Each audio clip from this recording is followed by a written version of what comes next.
Next topic, that is a simple harmonic motion. Simple harmonic motion, topic number 14.3. Okay, तो यहाँ पर हम consider करेंगे that a particle perform motion along x axis, right? It is along x axis, right? Then you can say it is a simple harmonic motion. X is equal to 0 से a की तरफ जाएगा, then towards the equilibrium position, then minus a, then equilibrium position, right? So it is a simple harmonic motion. और ये जो motion है वो हम डिस्क्राइब करेंगे x एक्सिस पर है. सो x at any time that is a cos omega t plus phi. What is it? A cos omega t plus phi. So it is relate with sine function or cosine function. Why? Because it is a sinusoidal. That is sinusoidal का meaning क्या हुआ? It is a sine curve और cosine curve. So it is a relate with this like this. इस तरह से graph बनता जाएगा, right? Then it is known as what? Simple harmonic motion. A is what? So you can say A is the amplitude. X is what? So X is the position. Cos function or sine function. Omega, what is omega? Omega is the angular frequency. T is the time, and phi, that is the initial phase, and omega t plus phi, इसको हम कहेंगे theta. And what is a theta? So theta is a phase. बराबर, ये theta हुई phase and phi हुई initial phase. बराबर, ये angular के टर्म में है, देखते हैं आगे कैसे क्लियर होगा. ओके, तो ये displacement as a continuous function of time for simple harmonic motion, कि यहाँ पर कंटिन्यूसली इस तरह से रोटेट होती रहेगी. यहाँ पर एम्पलीट्यूड सेम है, मतलब भाई यहाँ पर हम एनर्जी लॉस कंसिडर करते नहीं हैं. Here we consider two waves having a same amplitude but थोड़ा आगे पीछे है. ओके, सो यहाँ पर फेज कितना है? That is a 0 degree. यहाँ पर फेज 0 डिग्री हुआ. Okay, and you can say it is a -π/4. The amplitude same for both the plot. यहाँ पर एम्पलीट्यूड क्या है? सेम. यहाँ पर एम्पलीट्यूड सेम है बट ओमेगा क्या है? डिफरेंट है. What is omega? You can say omega is a different. Okay, so it is a simple harmonic motion. It is represented by cos function और y axis पर है, then it is represented by sine function. बराबर है. अब 14.4 topic है, that is साथ में ही ले लेते हैं. that is a simple harmonic motion and uniform circular motion. Okay, what is a simple harmonic motion and you can say uniform circular motion. चलो क्या है ये दोनों? So for example यहाँ पर हम कंसिडर कर रहे हैं ये कोई एक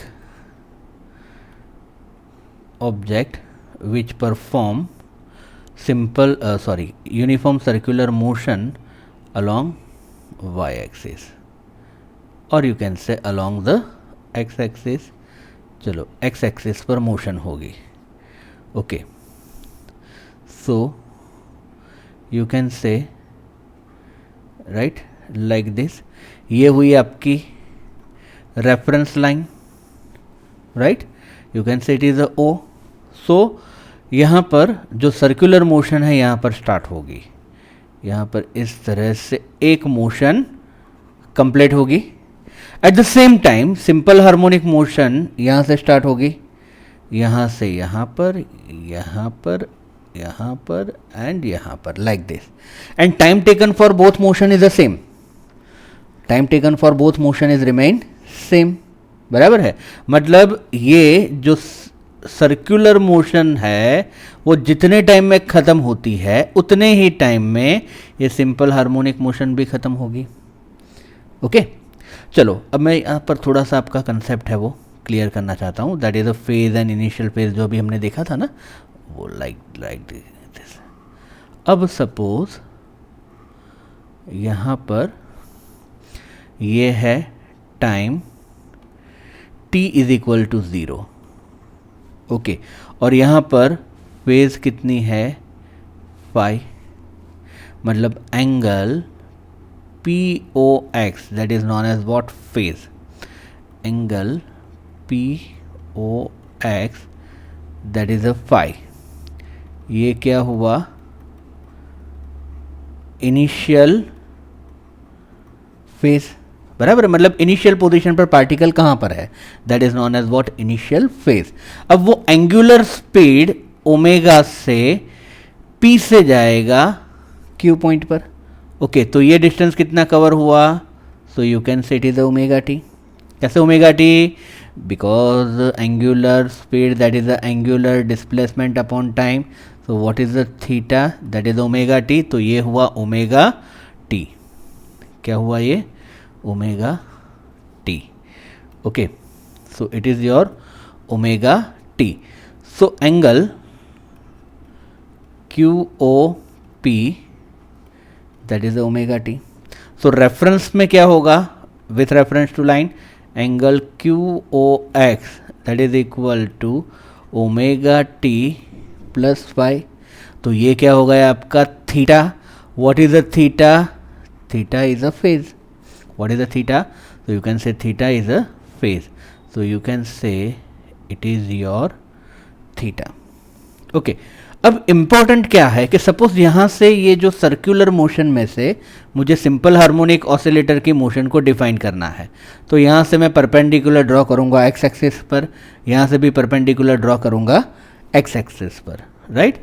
सपोज मैंने यहाँ पर परपेंडिकुलर ड्रॉ किया, यहाँ पर ये ड्रॉ किया, तो ये मिला मुझे Q डैश, ये मिला मुझे P डैश, तो it show position of simple harmonic oscillator, बराबर है, और ये थीटा के एडजेसेंट में है, एंड एम्पलीट्यूड क्या है A, तो एडजेसेंट वाला क्या होगा, बोलो बेटा, cos theta is equal to, you can say cos theta is equal to x upon A, that implies x is equal to a cos theta, you can say x is equal to a cos omega t plus phi, ठीक है। अगर y axis पर motion है तो opposite side हुआ, तो opposite side पर आप क्या कहोगे, और अगर y एक्सिस पर मोशन है then you can say sin theta that is a y by a,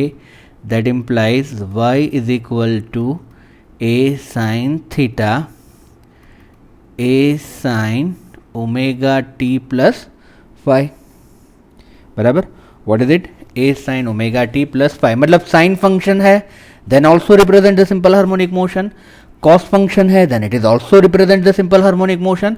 अगर दोनों का कॉम्बिनेशन है, अगर दोनों का कॉम्बिनेशन है, that is a cos theta plus a sin theta, then also it represent the simple harmonic motion।